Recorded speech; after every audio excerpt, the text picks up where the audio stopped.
के साइंस देखने को मिल रहे हैं और साथ ही एमसीएक्स और इंडिया एनर्जी एक्सचेंज, इस सारे के सारे स्टॉक्स में हरे निशान के साथ कामकाज। तो क्लियरली एक्सचेंज स्टॉक्स में अच्छी तेजी आज के सत्र में। अजीत मिश्रा है हमारे साथ। अजीत, गुड मॉर्निंग, स्वागत है आपका ईटी नाउ स्वदेश पर। एक तो आपके ओपनिंग ट्रेड्स और साथ ही बीएसई लिमिटेड, सीडीएसएल, कैम्स, इन सारे स्टॉक्स की जो मजबूती है इसमें अगर आपकी कोई टॉप पिक हो। शुक्रिया मानसी। तो मानसी देखिए, जिस तरीके से मार्केट में 3-4 दिन की तेजी के बाद एक थोड़ा सा ब्रीदर दिख रहा है, मुझे लगता है कि कहीं ना कहीं स्टॉक स्पेसिफिक होने की जरूरत है आज, क्योंकि एक्सपायरी भी है तो थोड़ा बहुत उसकी वजह से आपको इंडेक्स शायद रेंज बाउंड ही नजर आएगा। तो स्टॉक स्पेसिफिक आपको अपॉर्चुनिटीज अच्छी मिल रही हैं। आप आईटी और बैंकिंग, ये दो की सेक्टर्स है जिसको हम फोकस कर रहे थे जब रिकवरी की स्टार्टिंग हुई थी तब से ही, और तब से ही आउट परफॉर्मेंस कंटिन्यू कर रही है। तो डेफिनेटली वहां पे आपका फोकस जरूर होना चाहिए। और जैसे कि कल हमने देखा था कि पीएसयू पैक में काफी अच्छा इंटरेस्ट था। SBI with in the PSU pack, मुझे लगता है कि अभी यहाँ पे और अपमूव की गुंजाइश बाकी है। 890 900 तक के लेवल्स पॉसिबली आपको दिख सकते हैं। तो 848 के स्टॉप लॉस के साथ आपको एसबीआई को देखना चाहिए।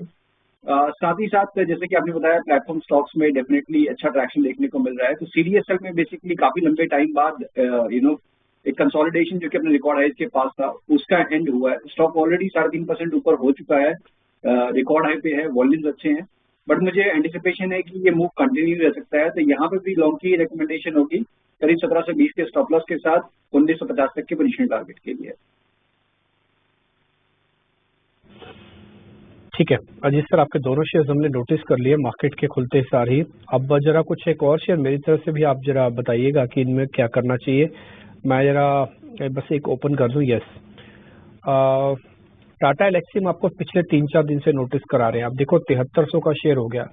ये 7000 से पहले हमने आपको नोटिस कराया था और मेरे को शायद चौथा दिन हो गया है रोज टाटा एलेक्सी में आपको दिखाता हूँ।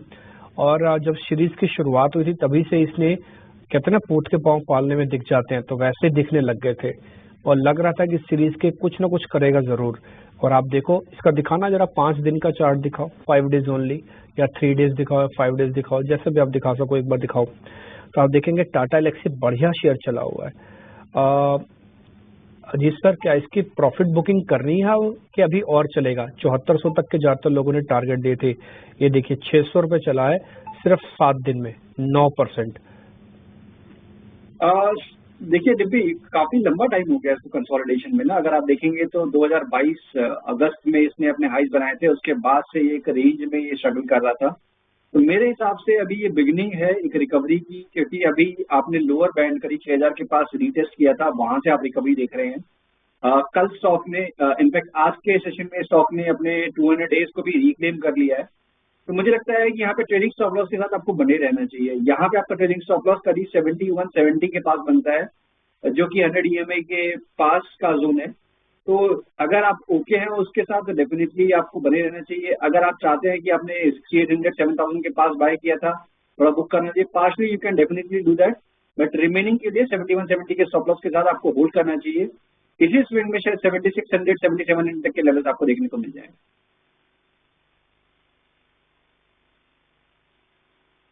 ये बात आपकी ठीक है सर कि अभी थोड़ा और चलता हो सकता है सीरीज के अंदर, क्योंकि मैंने भी इसके चार्ट जैसे आप बोल रहे थे वैसे चेक कर रहा था मैं।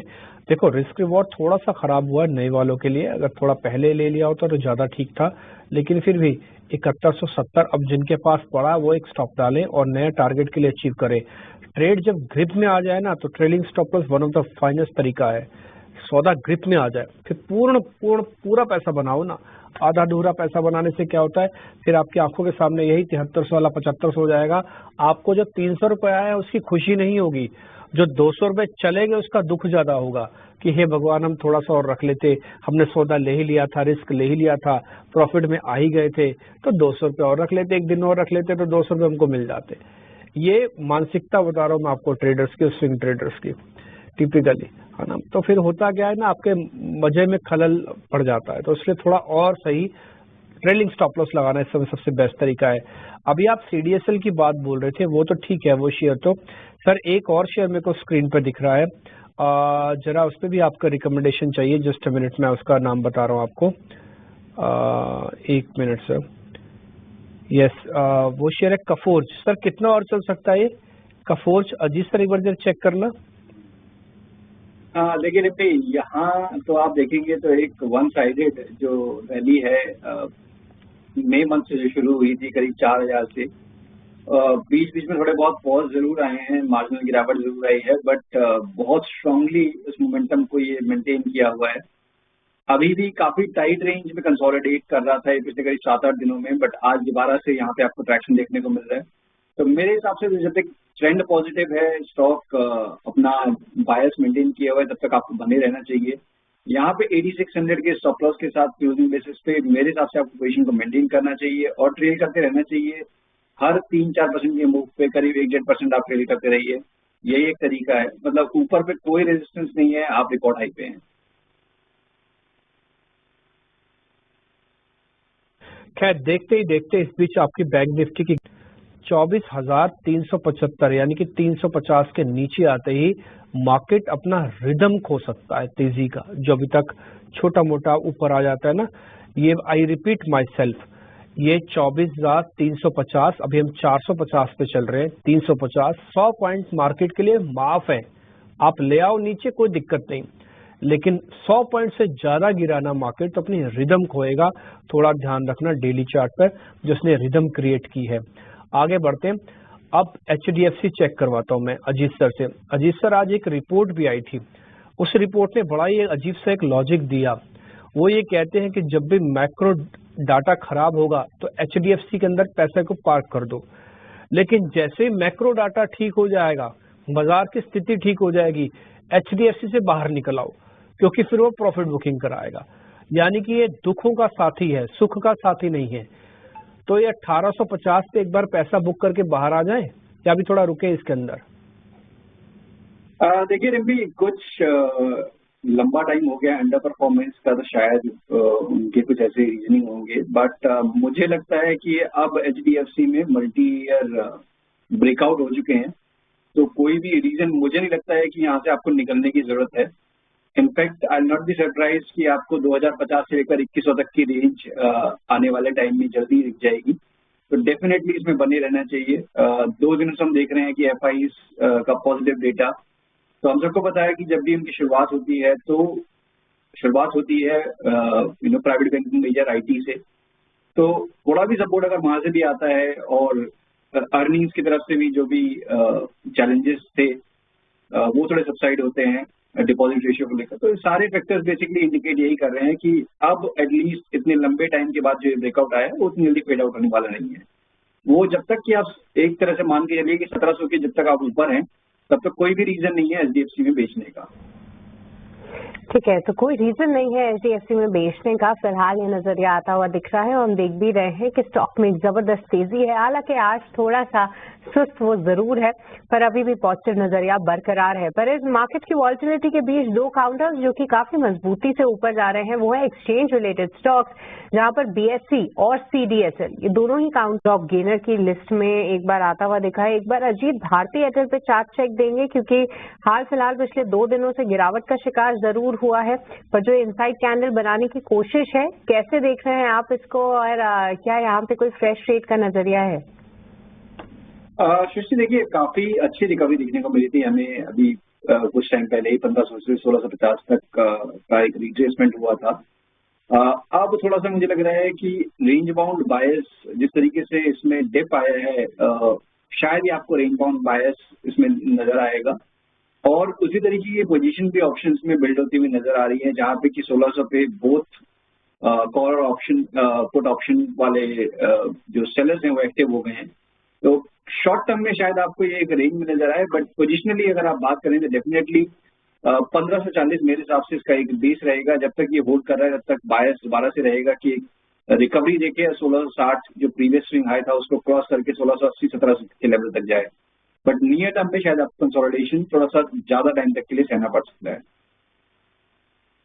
थोड़ा कंसोलिडेशन और आते हुए देख सकते हैं हम। इस बीच अगर हम देखें तो सिर्फ एक IT ही है जिसने थोड़ा सा सपोर्ट जरूर किया है बाजारों को, क्योंकि टॉप के 10 निफ्टी गेनर्स में देखें तो 5 नाम जो है आपको 7,500 के आसपास आ गया है। पर अभी कितनी अपसाइड की गुंजाइश रखें इसमें अजीत? देखिए एक्चुअली कुछ दिनों पहले डिम्पी का भी यही सवाल था और हमने कहा कि रिकवरी आई है, बट ओवरऑल अगर आप देखेंगे तो काफी लंबा टाइम इसने ऑलरेडी स्पेंड कर दिया है एक रेंज में। तो ऑलमोस्ट 2 साल इसमें हो चुके हैं इसको रेंज में, और आज ही इसने अपने लॉन्ग टर्म एवरेजेस को रिक्लेम करने का अटेम्प्ट किया है। तो पॉसिबली अगर ये 70 to 75 के ऊपर अगर ये क्लोज करता है तो वो सक्सेसफुल अटेम्प्ट होगा, और मुझे लगता है कि आपको 7150 के स्टॉप लॉस के साथ बने रहना चाहिए। ग्रेजुअली ये 7600 7700 के लेवल्स को रीअटेन करने की पॉसिबिलिटी दिखा सकता है in the near future. Okay, तो चलिए टाटा एलेक्सी पर ये एक राय आपको मिलती हुई। इस बीच बाजार में गिरावट जो है वो और गहरा दिन के उच्चतम स्तर से अगर आप देखेंगे, वैसे तो शुरुआत ही हमने देखी थी बैंक निफ्टी की सुस्त होती हुई दिखी, लेकिन अब 250 ट्रेड महानगर गैस लिमिटेड और साथ ही 2-2.5% की तेजी। Ajit, IGL, MGL, city gas distribution कंपनियां।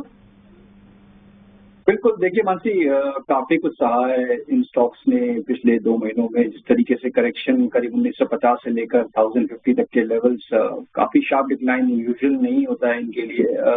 करेक्शन पहले भी आए हैं, बट इतना लंबा करेक्शन देखने को नहीं मिला है। तो जो फंडामेंटल रीजंस वो अपनी जगह है, बट अब लग रहा है जैसे कि थोड़ा बहुत बेस बनता हुआ, थोड़ा सा रिकवरी का फॉर्म बनता हुआ, कंसिडरिंग कि एमजीएल में अपने जो गैप जहां से कि भी इन्होंने हाल फिलहाल में गिरावट में तेजी देखी थी 1300 के पास, उन लेवल्स को अब रिक्लेम करने की कोशिश करने वाला है।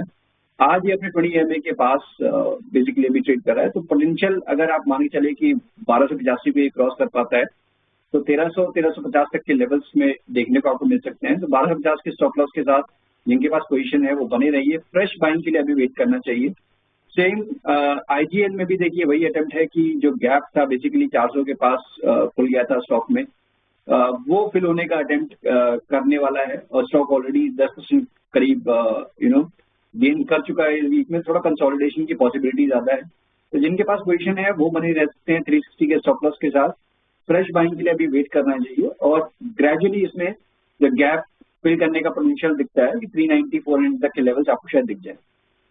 अनुरेश जी, क्विकली कैस्ट्रॉल इंडिया पर भी अपनी राय दीजिए। ऑटोमोटिव इंडस्ट्रियल लुब्रिकेंट्स बनाने वाली